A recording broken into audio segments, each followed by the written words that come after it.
Starting with the name of Allah Almighty, who is the master of the day of judgment, and a bundle of Durud Salam on beloved Prophet Muhammad sallallahu alaihi wasallam.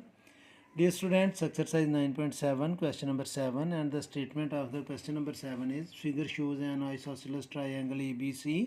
Students एक isosceles triangle ABC बनी हुई है, हम भी draw कर लेते हैं। उसकी कोई मेजरमेंट्स नहीं दी हुई, इसलिए मैं अपनी मर्ज़ी से एक आइसोसेलेस ट्रायंगल ड्रा करूँगा। इस लाइन का, इन पॉइंट्स का नेम है स्टूडेंट्स BC। ये पॉइंट B है, ये पॉइंट C है। आइसोसेलेस ट्रायंगल मीन्स के बाकी जो दोनों साइड्स हैं वो इक्वल होनी चाहिए, और ये उनकी इक्वल ना हो तो मैं स्टूडेंट्स सूटेबल मेजरमेंट की कंपास ओपन करता हूँ। इसके हाफ से मैंने ज़्यादा कंपास ओपन कर ली, और सेंटर को C को सेंटर लेकर एक अर्क लगाई, और फिर B को सेंटर लेकर एक अर्क लगाई। तो ये स्टूडेंट्स हमने आइसोसेलेस ट्रायंगल बना ली है। इस पॉइंट का नाम हम रखेंगे पॉइंट A। क्वेश्चन में जब आपको क्वेश्चन पेपर आएगा तो उसके ऊपर ये आइसोसेलेस ट्रायंगल ऑलरेडी बनी होगी। चूँकि मैंने आपको एक्सप्लेन करना था तो इसलिए ये मुझे आइसोसेलेस ट्रायंगल जो है ये बनानी पड़ी है। तो ये स्टूडेंट्स आइसोसेलेस ट्रायंगल बन गई है।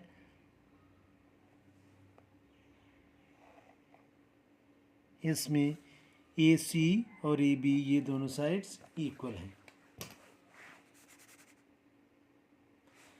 अब वो हमसे क्या रहा है, पूछ रहा है कि prove that the locus of the bisector of angle A is the right bisector of side BC। कि अगर हम एंगल A का right bisector angle bisector draw करें तो वो जो लोकस है वो BC के राइट बाइसेक्टर का भी पॉइंट होगा। तो हमने स्टूडेंट्स एंगल A की बाइसेक्शन करनी है। एंगल की बाइसेक्शन करने के लिए हम सूटेबल मेजरमेंट की कंपास ओपन करेंगे। तो A को सेंटर लेकर जहाँ से हमने बाइसेक्टर ड्रा करना है स्टूडेंट्स, मैं एक अर्क ड्रा करूँगा जो दोनों आर्म्स को टच करे, यानी कि एंगल के दोनों आर्म्स को वो टच करेगी। ये स्टूडेंट्स हमने वो ड्रा कर लिया। अब इन दोनों पॉइंट्स को जो आर्म को टच कर रहे हैं स्टूडेंट्स, इनको मैं सेंटर लेकर अर्क्स ड्रा करूँगा।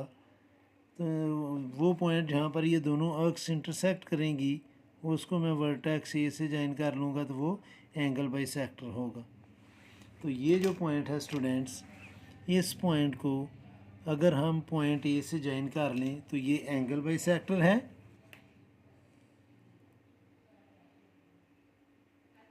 ये स्टूडेंट्स एंगल बाइसेक्टर है, ठीक है, यानी कि ये एंगल और ये एंगल इक्वल है।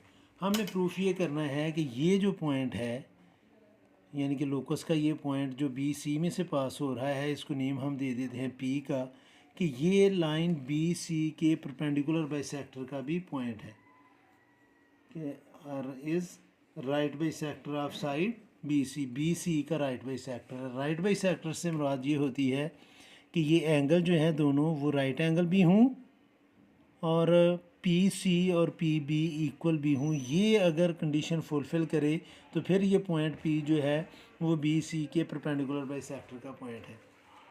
इस चीज़ को स्टूडेंट समझेंगे ये हम कैसे प्रूफ करेंगे।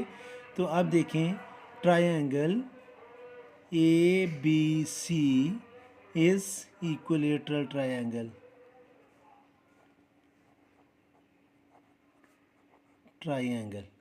सो angle B will be equal to angle C। ये एंगल और ये एंगल जो है ये स्टूडेंट्स इक्वल होंगे, क्योंकि ये दोनों साइड्स इक्वल हैं। तो अगर एक ट्रायंगल की टू साइड्स इक्वल हों तो उसके अपोजिट एंगल जो हैं वो भी इक्वल होते हैं। और ये जो एंगल है और ये एंगल है स्टूडेंट्स, ये दोनों इक्वल हैं क्योंकि ये बाइसेक्शन की है।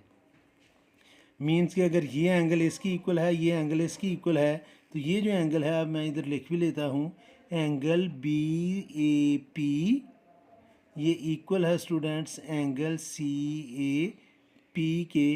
रीज़न ये है कि ये हमने बाइसेक्शन की है, बाइसेक्शन,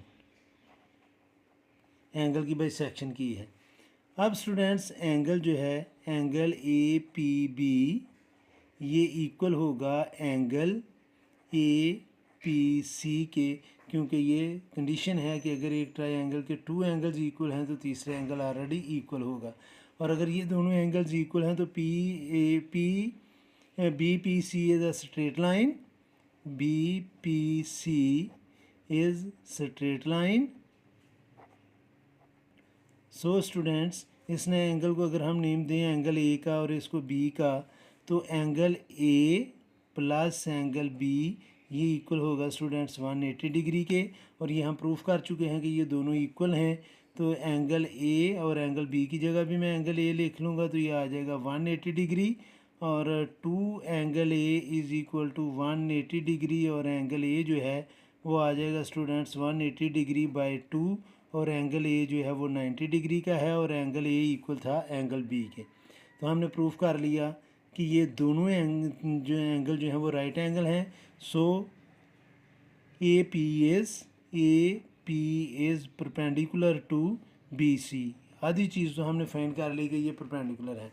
अब स्टूडेंट्स हमने फाइंड ये करना है कि बी सी और बी सी नहीं, पी सी और पी बी ये इक्वल हों। इनको कैसे हमने इक्वल प्रूफ करना है कि अब स्टूडेंट्स ये देखें कि इस ट्रायंगल के ऑल एंगल्स, इस ट्रायंगल के ऑल एंगल्स की इक्वल हैं। ये साइड स्टूडेंट्स इसकी इक्वल है, और ये साइड दोनों में कॉमन है। तो ये एंगल इन दोनों का सेंट्रल एंगल है, तो इसलिए ये दोनों ट्रायंगल्स कॉन्ग्रुएंट हैं, तो उनकी कॉरस्पॉन्डिंग साइड्स भी कॉन्ग्रुएंट होंगी। तो इसको हम लिख लेते हैं स्टूडेंट्स, ए बी साइड ये इक्वल है स्टूडेंट्स ए सी के, ये हमें गिवन था। और ए पी दोनों ट्रायंगल्स की ए पी इक्वल है ए पी के, ये कॉमन है। और एंगल बी ए पी ये इक्वल है एंगल सी ए पी के, क्योंकि ये ए बी जो है ये बाइसेक्टर था, ये हमने खुद इसका ड्रा किया था जो एंगल बाइसेक्टर। आगे आप लिख लें, ए पी इज़ एंगल बाइसेक्टर। तो सो ट्रायंगल ए पी बी ये स्टूडेंट्स कॉन्ग्रुएंट है ट्रायंगल ए पी सी के। इसलिए देयरफॉर पी बी ये इक्वल होगा स्टूडेंट्स पी सी के। अगर ये इक्वल है तो पॉइंट पी जो है वो बी सी का परपेंडिकुलर बाइसेक्टर का पॉइंट है। So P is a point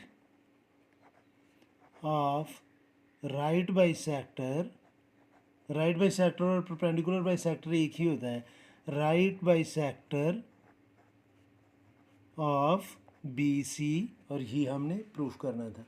उम्मीद है स्टूडेंट्स कि आपको इस क्वेश्चन की समझ आ गई होगी। फिर भी अगर कोई कन्फ्यूजन हुई तो आप कमेंट बॉक्स में ज़रूर कमेंट्स कीजिएगा। कोशिश करूँगा कि जल्द से जल्द आपको रिप्लाई करूँ। और आखिर में हमेशा की तरह अल्लाह से दुआ करूँगा कि आप सब हमेशा खुश रहें और ज़िंदगी के हर मैदान में कामयाब हों। आमीन। अल्लाह हाफिज़।